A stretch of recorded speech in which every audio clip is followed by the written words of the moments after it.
nursing him in his nappies when he was young, and I just again see how young he obviously is, and I'm very sorry that he is indeed leaving the House at his age. The other thing, Madam Deputy Speaker, that we have in common is, of course, he talks about the arts, and I have a very, very wonderful part of my constituency where I think a lot of members of this House spend a lot of their evenings in the South Bank Centre and the National Theatre and so on, and it is a wonderful constituency. I just wanted to say, coming in a by-election again, rather like the...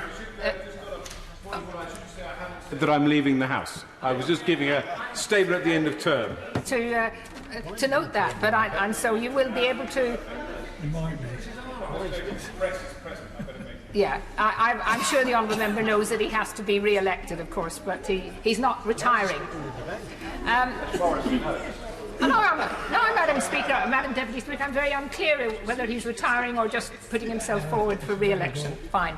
I just wanted to say, rather like the member who spoke first from Derbyshire Dales, I came in a by-election too in 1989. I'm not going to go through my whole history, but I just would point out that it is very different being a Member of Parliament when you're literally 5 minutes away from your constituency. And I also share the fact that the Right Honourable Member was my constituent in Kennington for a very, very long time and took a great interest in many of the community events, and I'm very grateful for that. Coming in as a new member in a by-election back in 1989 was very different. No television covering the House, no mobile phones, no emails. It all sounds wonderful now, no 24-hour news. And it was very, very different. And I think that those members who come in now probably don't really understand just the difference there was 30 years ago. And some of the improvements have been wonderful. I mean, I waited for an office for a very long time. All of the things that now are done for you as a new member didn't happen then. And you were very much left to find your own way. But I would say also, Madam Deputy Speaker, that some of the changes I don't like, and I do think that this House, with a new Speaker, and I'm very, very pleased that we've got a Speaker who is going to be extremely fair and is going to show the kindness that I think, quite honestly, I'm not a hypocrite, quite honestly, the previous Speaker did not show to members. And I hope that that new Parliament will actually realise that some of the changes with the so-called modernisation doesn't necessarily change the standard of the debate in this place or the way people behave.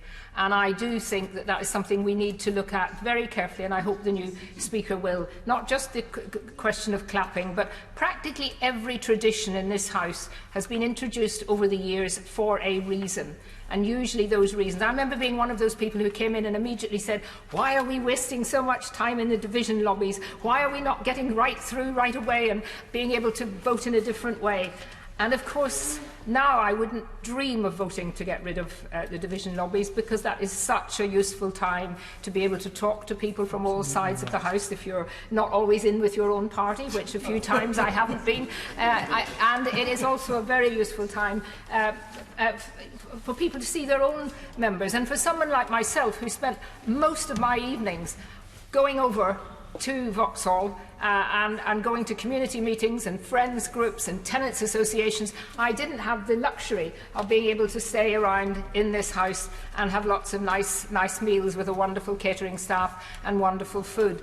But I do think we do need to be very careful about modernising this place so much that it becomes something that is then treated in a way that loses that absolute value of history in this place. One part of my life that would be very unhappy about me leaving is my wonderful old traditional original Mini, because that Mini actually knows its way literally from the House of Commons over Westminster Bridge, back over Lambeth Bridge, and some days I would do that journey perhaps 2 or 3 times. So I think my Mini is going to get a great rest when I leave and is not going to know what's actually hit it, that it's not going to be doing that journey. I just want to say a couple of very important thank yous, really.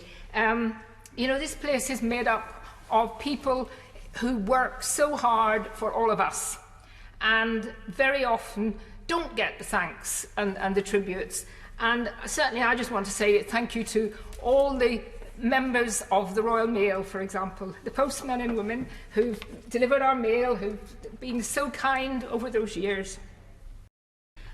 And then I wanted to thank Yanis in the Travel Office, who's been fantastic. And most importantly, for me, as someone who came in very, not in any way computer savvy, and not really still liking technology. There is one person in the digital services, Balj Rai, who has been just wonderful, who just knows exactly how to be patient with someone like me, and I want to thank him.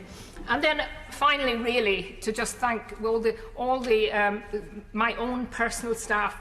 I've had Kathy Duffy working for me for 26 years. I mustn't get emotional, this is silly.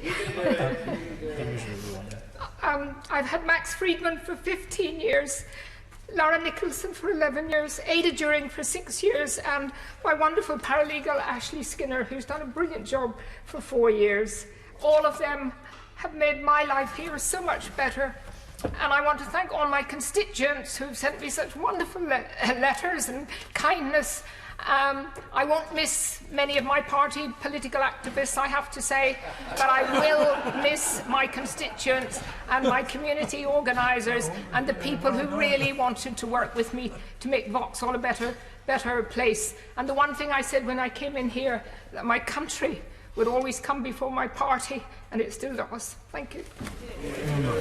Sir Michael Fallon. Madam Deputy Speaker, I was first elected